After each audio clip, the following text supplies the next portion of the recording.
Today was Ocean Feast Day, a celebration of the incredible flavors that come from the sea. My husband came home with a beautiful chunk of wild caught tuna, and the moment I saw it, I knew exactly what it had to become. Poke.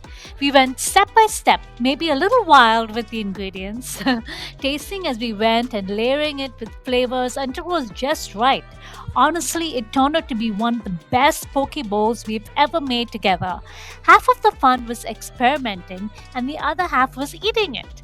A small reminder though, seafood like tuna may contain mercury, so it's best enjoyed in moderation. But today, totally worth it. And don't forget to do the seafood roll. You know, the sushi shimmy dance after a few bites. It's scientifically proven by hungry people everywhere to make food taste even better, and a little dance will do you just good. This poke bowl is also a perfect dish for family gatherings or parties, fresh, colorful, and everyone can build their own bowl. Stick around and watch all the ingredients we toss into this poke to bring the flavors to life. And if you enjoy recipes like this, don't forget to like and subscribe to this channel, Anti-Inflammation Kitchen. Alright, now let me go ahead and show you how to make this poke. So I first defrosted my chunk of tuna, and then I cut this into small pieces, put this in a bowl, and then began my process of flavor layering. And what do you think was my first ingredient? My all time favorite, hot sauce. There's no hard or fast rule on the quantity of each of these ingredients. Just remember to taste this along the way.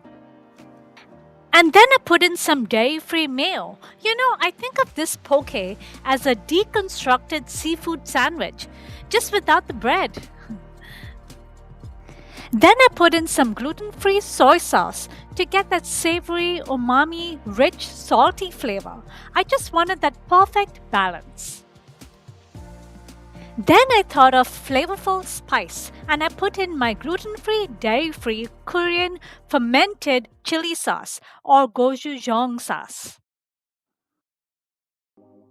Okay, so altogether, I had the sweet, creamy, spicy, salty.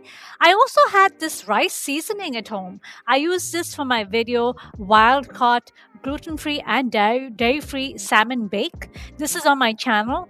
This has sesame seeds, seaweed, pumpkin, carrot, celery. This has that sweet, earthy like flavor. Then it was time to mix this all up.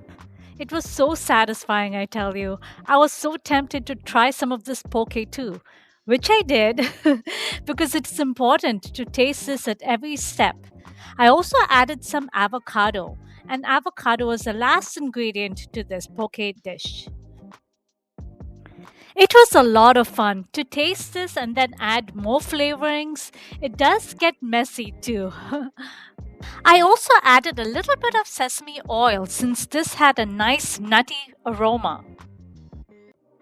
Now, here's the fun part. There are so many ways to eat poke. You can wrap it up in a seaweed like a sushi hand roll, pile it on a gluten free cracker for a crunchy bite, or just go a little wild and add a little touch of caviar for that buttery, salty depth of flavor.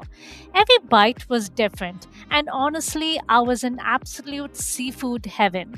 If you love fresh, bold flavors like this, make sure to like, subscribe, and follow Anti-Inflammation Kitchen for more simple recipes that are big on taste and good for your body. Thank you for watching. Do make this soon. This was absolutely yum. Have a great day.